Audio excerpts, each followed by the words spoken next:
when she was scrapped, I was determined that I would bloody well do something to try and save the Daldy. Well, Yeah.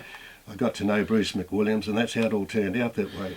When she laid up, I used to go, I was running a tug there, I was running the Tika at the time and skippering her, and I used to go alongside the Daldy and jump aboard and clean the scuppers out. She was laying in Captain Cook west on the city side, you know, and I used to clean the scuppers and everything out to make sure she kept dry. And I was trying to think, who the hell can we get in touch with about it? And I was asking different blokes. Oh, no, let the bloody thing go. Well, the Harbour Board said they would like to think about anybody who can come up with a good scheme for her, you know, come ahead. So one of the people I went and saw was Harry Julian. He'd just bought the blue boats from Mari George. And I said to him, Harry, what's the story about the Daldy? He said, well, if anyone came up with a good scheme for it, we'll do it. Well, I said, look, we're thinking of, I'd met Bruce Williams by this side, and I said, we're thinking of putting her back in survey and run her as a passenger vehicle on this harbour. That thing will never steam on this harbour again. I said, Harry, we're going to prove you wrong. No, she won't steam on this harbour again. And of course, we proved him wrong. Oh, the first thing I did was I went and saw the harbour master. What about a cover on Daldy's funnel? The engineers are going to do it. Okay, went and saw the engineers. The harbour master's going to do it. So I thought, bugger you. I said, if we're going to save this vessel, I want to keep the water out of the funnel as much as we possibly can. They were turning her engines over once a week. Both engines were being turned over, but I knew that wouldn't last very long. You know, not for something that's possibly going to scrap. I'd measured up the Daldy's funnels, see what size and that with her, and I made this bloody great cover for them. Jesus. And I thought, that's all right. When it's finished, I'll grab what we called the transport, and that was the pile driving rig, and they were steam driven. And the bigger one of the two, she had quite a high reach, so I thought, that's good, she can drop the funnel cover on top. And couldn't she hell? We got it up in the air, and the top of the funnel was like that, and it was just about like this. She couldn't reach it, because Daldy was ample here of coal and all that sort of thing, and water and everything. And so we got it, and right, just hang on, and I shot up the funnel and put a line on the other side, and I said, here, buggers, you get on the end of this bloody line, and I'll push on the other side. We got it on. So I threw a net over it and lashed it down, you know, and it was made of ply and braced up with timber and everything like that. So that was done that way. And in fact, the photos, you can see some of the photos we got in the very first place. We started talking to them and everything and that, and they said, well, look, we'll put you around on Bledisloe East. And it was a damn good berth. It was just a single ship berth, and as you can see here, there was the roll-on, roll-off wharf here. Yeah.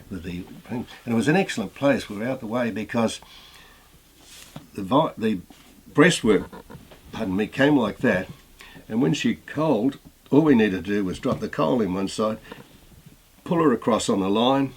I just used to leap in with the tug and push around onto the main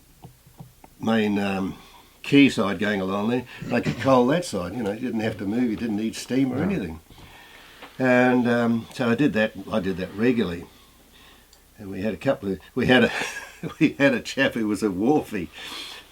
You talk about the wharfies. Yeah. He used to come down, leave the ship and come round to the Daldy and organise the coal being put down below. During the day, didn't matter what time. Old Jimmy Cullen was his name. He's passed away now, and so it worked out very good. But that was basically what we got to. And when we went up and saw the Harbour Board, we had about half a dozen meetings and so. And Bob Carr was the chairman of the board in those days. There was Captain Forbes. He said, "Scrap it." He says, "The stinking smoky thing steaming round the harbour. Get rid of it." And Bob Carr, he was more for it, sailing, keeping her, you know, with some good one. In fact, I think it was him in the first place who said, well, look, we'll see if we can get some good work for her, you know, and do something with her. Bob Carr said, all right. He says, look, we'll agree to you having her for 2 years at $10 a year if asked for. That's his exact words. We never paid $10. We ended up paying $1 in the end. And that was quite a bit later because the Harbour Board hung on to the ownership of it and leased it to us for all these, I just forget how many years. It must have been about, it was just before the Harbour Board finished up, and that was 88. So it must have been like 10 years. They were still sort of in a way, but we had a pretty good free hand. After we'd got hold of the lease and that we could have her, we worked like hell on her for, it must have been 18 months. And then at the end of 1979, I took her across for the first time to the dry dock, and she hadn't been out of the water for 5 years. That's right, they hadn't touched her. They thought, well, no, she's going to finish up. And she had, on her propellers and on the hull, were mussels of about 4 inches in length, plus the seaweed hanging down 18 to 20 inches or so. And we had so little money that we scraped it all off by hand, all the heavy stuff, and then we got a water blaster in after that. And we did all this ourselves, you know. They put us in the dry dock with the several ships. There was the oil barge was the first one, and then the Cowrie of the Union Company, it was in there. So we just floated up and dropped back down. And we had to lay the cables out from the anchors. We laid all them out, the anchor down, of course, and so the Marine Department could check them thoroughly and that and see if they were okay. Well, all that went well, and then anniversary day in January of 1980, we took her out for the first time with passengers. At first we were told that we weren't allowed to take her out of the harbour limits. So a lot of letters in there between us and the Marine Department, and one of the Marine Department blokes, he was very much against it. I think he would have seen us scrapped, if you know. And he seemed to put an obstacle every time we asked. We said, well, look, going down to Waiheke and down those places is quite shallow between Bean Rock and the Motuhihi Passage. And so, oh, no, you'll be harbour limits. Can we go from, we applied to go from Rangitoto Light, that was one of the boundaries, Rangitoto Light, and can we go from there down to the Rakino Passage because of the shoalness through the basin there? No, but anyway, we won out, and when we got further, we worked on it, we kept on going to them all the time. They probably got right brassed off about it, and okay, well, look, you can do that.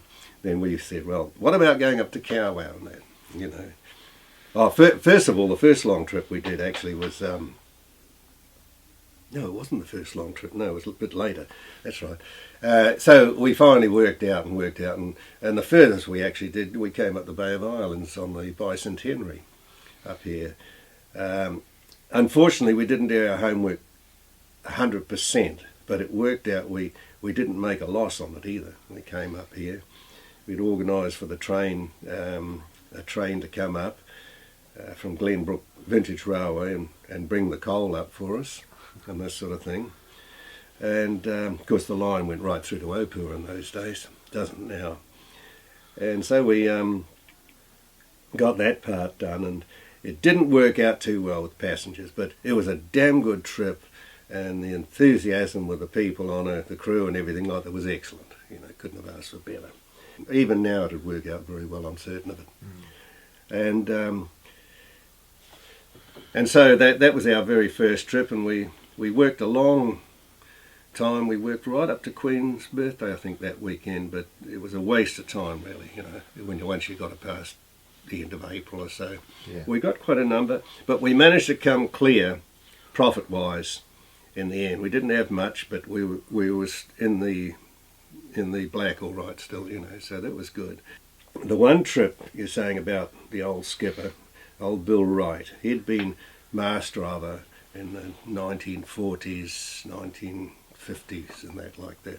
We were lucky enough to find him, and we found where he was living, but he had shifted a couple of days before. She chased him up and got to him, finally got hold of him. And so we said, well, we're going to do the trip 1986, February the 27th, I think the date was. It was the 50th reenactment, or enactment of 50 years previous, when the Harbour Board took the brand new tug from England for a trip up to Territory Martangi. And we'd arranged for a launch and that to take them ashore and everything like that. And old Bill Wright, he came down. He was in a, I think he was well in his 80s then, and he came down on board. I said to Bill, I said, "Okay, Bill, you haven't handled the vessel for a long time." I said, "But you're going to take her out." "Oh, I can't do it." I said, "Look, Bill, I'll stand here. All you need to say to me is take her over, and I will." And I said, "I'll stand by the telegraphs, you tell me what to do." And so he did that. We loaded our passengers aboard there. I think there was about 30 or more of them aboard. And we got off and headed towards out towards Terry. I was skipper of the day. And we had the Auckland Star photographer on board and reporter. And we're standing there just before we left. The reporter said to Bill, he says, "Captain Wright," he said, "just could you turn around and face me, facing aft?" He says, "While I take a photo with the old Auckland behind you." There was still a lot of old buildings around there before they demolished the blasted place. And so he did. Well, evidently, I don't know whether you knew the workings of these type of telegraphs, but they were a chain over the top section, and they ran down to wires, and then of course wires back to chain round the section down in the engine room. And over the years, of course, and particularly in a tug like that use it immensely, they just started to wear and start to slip and things, and they had to be permanently adjusted all the time, you know. And so they decided to put these electric ones in, and that's what she's had ever since. Of course, it was one of those, I think, that might have caused, well, it's officially caused the crash into the Fremantle Star. But the story I did hear was that the fuse in the electric telegraph failed when they were trying to send the orders down to the engine room from the bridge, and that could very well have been the story of the problem. There was too much power and too much headway on the tug, and she just clambered into the side of the Fremantle Star, damaged the Fremantle Star with quite a good dent into her, and of course Daldy flattened her nose on the starboard side and looked like a punch-drunk bloomin' boxer or something. And of course luckily, the new Daldy, which is the Voice Schneider, one of the modern tugs, she was running late on the building of her up in Whangarei. So they decided to repair the Daldy and put it back into service for the period of just on something like about, I think it must have been about 15 months or so.